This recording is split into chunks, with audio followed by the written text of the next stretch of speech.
हम अपनी स्क्रीन की नीली चमक में जागते हैं, तुरंत नोटिफिकेशंस और क्यूरेटेड लाइफ्स की बाढ़ में खींचे चले जाते हैं। हम एंडलेसली स्क्रॉल करते हैं, खुद की दूसरों से तुलना करते हैं। ऐसा लगता है जैसे हम एक ऐसी दौड़ में हमेशा पीछे हैं जिसे हमने कभी चुना ही नहीं। यह डिजिटल भूल भुलैया हमें और चाहने के लिए डिजाइन की गई है। हमें ऐसी हाइलाइट्स दिखाती है जो एंजाइटी और सेल्फ डाउट पैदा करती हैं। जैसे माया को ही ले लो, एक टैलेंटेड डिजाइनर जो दूसरों के पॉलिश पोर्टफोलियो देखने के बाद खुद को इनएडेक्वेट फील करते हुए अपना दिन शुरू करती है। उसकी क्रिएटिविटी उसकी पहली कॉफी से पहले ही दब जाती है। हम पहले से कहीं ज्यादा कनेक्टेड हैं, फिर भी ज्यादा रेस्टलेस और आइसोलेटेड हैं। एक ऐसी फिनिश लाइन का पीछा कर रहे हैं जो लगातार दूर होती जा रही है। हमारी बेचैनी के दिल में बस थोड़ा और की लत है। हम हमेशा सोचते हैं कि अगर हमें बस एक चीज और मिल जाए तो सब ठीक हो जाएगा। यह सोच हमें लगातार आगे बढ़ने के लिए मजबूर करती है, जैसे कोई अदृश्य ताकत हमें खींच रही हो। हम हासिल करते हैं, हम पाते हैं, लेकिन संतुष्टि जल्दी फीकी पड़ जाती है, नई चाहतों से बदल जाती है। हर नई चीज कुछ समय के लिए ही खुशी देती है, फिर वही खालीपन लौट आता है। एडवर्टाइजर और सोशल मीडिया इसे और बढ़ाते हैं, जिससे हमें लगता है कि हमारे पास जो है वह कभी काफी नहीं है। हर जगह से हमें यह संदेश मिलता है कि हमें और चाहिए और तभी हम खुश रह सकते हैं। ये प्लेटफॉर्म्स हमारी इच्छाओं को बार बार ट्रिगर करते हैं, हमें दिखाते हैं कि दूसरों के पास क्या है और हम क्या मिस कर रहे हैं। उदाहरण के लिए, डेविड ने अपनी ड्रीम वॉच खरीदने के लिए सालों तक पैसे बचाए। उसे लगा कि ये घड़ी उसकी सारी मेहनत का इनाम है और इससे उसे सच्ची खुशी मिलेगी। खुशी एक हफ्ते तक रही, फिर उसे अगले अपग्रेड की चाहत हुई। डेविड की कहानी हम सब की कहानी है। हम सोचते हैं कि अगली चीज हमें पूरा कर देगी, लेकिन वो संतुष्टि कभी टिकती नहीं। यह साइकिल एंडलेस है। हर नई चीज एक छोटी सी खुशी देती है, फिर हमें पहले से ज्यादा प्यासा छोड़ देती है। जितना हम पाते हैं उतना ही और पाने की चाहत बढ़ती जाती है। हमें लगता है कि हम कंट्रोल में हैं, लेकिन हमारी इच्छाओं को अक्सर मैनिपुलेट किया जाता है, जिससे हम ऐसी चीजों का पीछा करते रहते हैं जिन्हें हम कभी पकड़ नहीं पाएंगे। हमारी सोच और फैसले भी बाहरी दुनिया के इशारों पर नाचने लगते हैं और हम असली जरूरत और झूठी चाहत में फर्क नहीं कर पाते। यह खारे पानी पीने जैसा है, जितना ज्यादा हम पीते हैं उतना ही ज्यादा हमें प्यास लगती है। असंतोष की यह आग कभी बुझती नहीं, बल्कि और भड़कती जाती है। हम एक लूप में फंसे हुए हैं, यह मानते हुए कि खुशी बस एक और अचीवमेंट दूर है। लेकिन हर बार जब हम उस मुकाम तक पहुंचते हैं तो एक नया लक्ष्य सामने आ जाता है, लेकिन यह पीछा करना ही सच्ची संतुष्टि को दूर रखता है। जब तक हम थोड़ा और के जाल में फंसे रहेंगे, तब तक असली खुशी हमसे दूर ही रहेगी। इस एंडलेस पीछा करने की असली कीमत पैसा नहीं है, बल्कि वो चीजें हैं जो हम अनजाने में खो देते हैं। हम सोचते हैं कि अगर हम और मेहनत करेंगे तो सब कुछ ठीक हो जाएगा, लेकिन असल में हम खुद को ही खोने लगते हैं। यह हमारी मन की शांति है जो धीरे धीरे हमसे दूर जाती रहती है। जब हम रुककर सांस लेते हैं, तभी हमें एहसास होता है कि असली सुकून बाहर नहीं, हमारे अंदर है। खुशी को बाहरी नतीजों से जोड़ना हमें हर कमेंट, ट्रेंड या सेटबैक के प्रति वल्नरेबल बनाता है।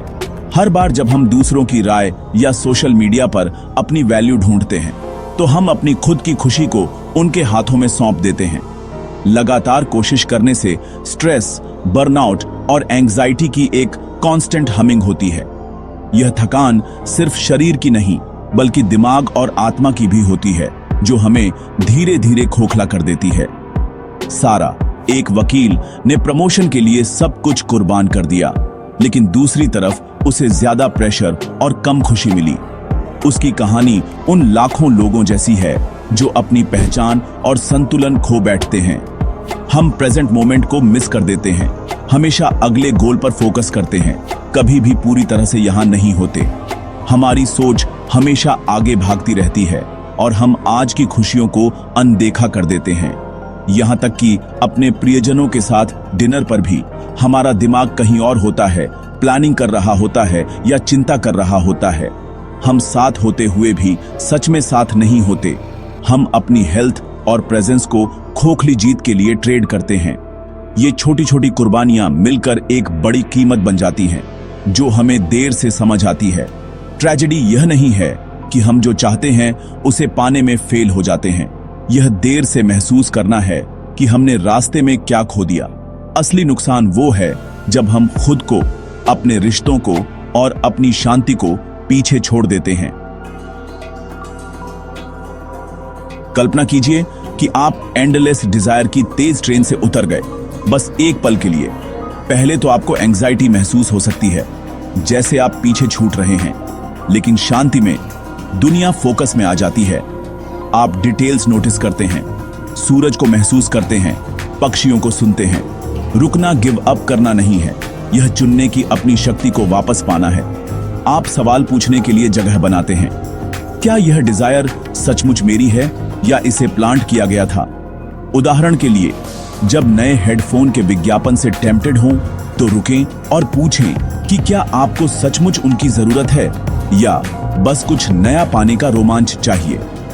रुकने से आप अर्ज को डिसआर्म करते हैं और प्रेजेंट में संतुष्टि पाते हैं। डिजायर को मास्टर करना उसे खत्म करना नहीं है, बल्कि उसके साथ अपने रिश्ते को बदलना है। जब हम अपनी इच्छाओं को पहचानते हैं तो हम खुद को बेहतर समझने लगते हैं। यह एक जर्नी है जिसमें हम अपनी आदतों और ट्रिगर्स को धीरे धीरे जानना शुरू करते हैं। 5 सेकंड के पॉज से शुरू करें। जब कोई अर्ज हिट करे तो एक्ट करने से पहले 5 तक गिने। यह छोटा सा पॉज आपको रिएक्ट करने की बजाय रिस्पॉन्ड करने का मौका देता है। एक गहरी सांस लें और खुद से पूछें, क्या मुझे वाकई इसकी जरूरत है? यह छोटा सा गैप इंस्टेंट ग्रेटिफिकेशन के साइकिल को तोड़ता है। अचानक से आप अपने पैटर्न्स को देख सकते हैं और हर बार ऑटो पायलट पर नहीं चलते। फिर अपनी डिजायर को ऑब्जर्व करें, यह कहां से आ रही है? क्या यह कोई पुरानी आदत है या कोई इमोशनल ट्रिगर? खुद से ईमानदारी से सवाल करें, क्या यह एक रियल नीड है या एक फ्लीटिंग वांट? कई बार हम सिर्फ बोरियत, अकेलेपन या स्ट्रेस से बचने के लिए कुछ चाहते हैं। अक्सर हम एक फीलिंग का पीछा कर रहे होते हैं, न कि किसी चीज का। उस फीलिंग को पहचानना और स्वीकारना खुद के साथ दयालु होने का पहला कदम है। आखिर में डेली ग्रेटिट्यूड का अभ्यास करें। यह आपको अपने जीवन की अच्छाइयों पर ध्यान केंद्रित करने में मदद करता है और छोटी छोटी खुशियों को नोटिस करना सिखाता है। हर रात 3 चीजें नोट करें जिनके लिए आप आभारी हैं। ये चीजें बहुत सिंपल हो सकती हैं, जैसे एक अच्छा खाना, किसी दोस्त की मुस्कान या एक शांत शाम। यह आपके फोकस को कमी से अबंडेंस की ओर शिफ्ट करता है। धीरे धीरे आप देखेंगे कि आपके पास पहले से ही बहुत कुछ है और कुछ और की चाह कम हो जाती है। समय के साथ और की पकड़ ढीली पड़ जाती है और आपको एहसास होता है कि आपके पास पहले से ही काफी है। संतुष्टि की यह भावना आपको अंदर से मजबूत बनाती है। ये छोटे बदलाव स्थायी शांति के लिए एक नींव बनाते हैं। हर दिन की छोटी प्रैक्टिस मिलकर एक बड़ा ट्रांसफॉर्मेशन लाती है। सच्ची समृद्धि यहाँ जो है उसे सराहने से आती है, न कि अगले क्या है से। जब आप रुककर, देखकर और सराहना सीखते हैं तो जीवन में शांति और संतोष अपने आप आ जाते हैं। टाइमलेस प्रैक्टिसेस हमें शोर भरी दुनिया में अपनी शांति वापस पाने में मदद कर सकती है। मेडिटेशन, हर सुबह अपनी सांस पर फोकस करने के सिर्फ 5 मिनट आपको ग्राउंड कर सकते हैं। कॉन्शियस ब्रीदिंग, जैसे बॉक्स ब्रीदिंग, आपके दिमाग और शरीर को शांत करती है, कहीं भी, कभी भी। जर्नलिंग, दिन के अंत में अपने विचारों और इच्छाओं को लिखें ताकि क्लैरिटी और पर्सपेक्टिव मिल सके। खुद से पूछें, आज मैं सचमुच क्या ढूंढ रहा था? डिजिटल डिटॉक्स आजमाएं। सोने से पहले 1 घंटा स्क्रीन के बिना शुरू करें। यह रियल कनेक्शन और सेल्फ रिफ्लेक्शन के लिए जगह बनाता है। यहां तक कि छोटे बदलाव भी, जैसे रात में अपना फोन दूर रखना, एंग्जाइटी को कम कर सकते हैं और नींद में सुधार कर सकते हैं। ये सिंपल टूल्स आपको डिजिटल रश से पीछे हटने और खुद से फिर से जुड़ने में मदद करते हैं। प्राचीन ज्ञान आधुनिक जीवन के लिए प्रैक्टिकल बनाया गया। लक्ष्य जुनून को दबाना नहीं है, बल्कि कंपल्सिव चाहने से स्वतंत्रता पाना है। सच्ची खुशी भीतर से आती है, न कि बाहरी रिवॉर्ड्स का पीछा करने से। जब आप अब इच्छा से शासित नहीं होते तो आप प्रेरणा से कार्य करते हैं, निराशा से नहीं। आप लक्ष्यों का पीछा कर सकते हैं, लेकिन परिपूर्णता की जगह से कमी की नहीं। यह बदलाव महत्वाकांक्षा को आनंदमय रचना में बदल देता है और आपको जीवन के साधारण पलों का स्वाद लेने देता है।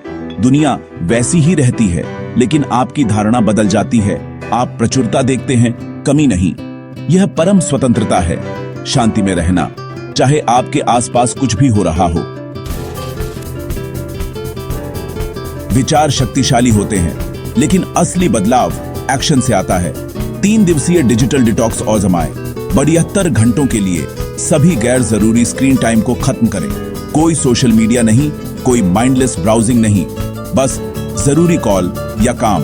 दूसरों को बताएं कि आप कम उपलब्ध रहेंगे और अपने अनुभव की एक जर्नल रखें। अपनी उत्तेजनाओं, अपनी बेचैनी को नोटिस करें और आप अपने समय के साथ क्या करते हैं। आपको विड्रॉल महसूस हो सकता है, लेकिन शांति, स्पष्टता और गहरा कनेक्शन भी। यह आपकी ट्रेन से उतरने और यह देखने का मौका है कि लगातार डिजिटल शोर के बिना जीवन कैसा लगता है। आपको जो अंतर्दृष्टि मिलेगी वह आपकी अपनी होगी। अब आप एक क्रॉस रोड्स पर खड़े हैं। पुरानी दौड़ में वापस लौटें या जागरूकता और शांति का रास्ता चुनें। यात्रा एक कदम से शुरू होती है। कमेंट्स, अपनी जर्नल या अपने दिमाग में शांति शब्द लिखें। इसे अपना एंकर और पॉज करने, ऑब्जर्व करने और सराहना करने का अपना वादा बनने दें। अपने डिजिटल डिटॉक्स के बाद आपने जो सीखा उसे शेयर करें। आपकी कहानी दूसरों को प्रेरित कर सकती है। याद रखें, यह एक आजीवन अभ्यास है, न कि एक बार का समाधान। प्रगति पूर्णता नहीं, लक्ष्य है। गहरी सांस लें और स्थायी शांति की अपनी यात्रा शुरू करें।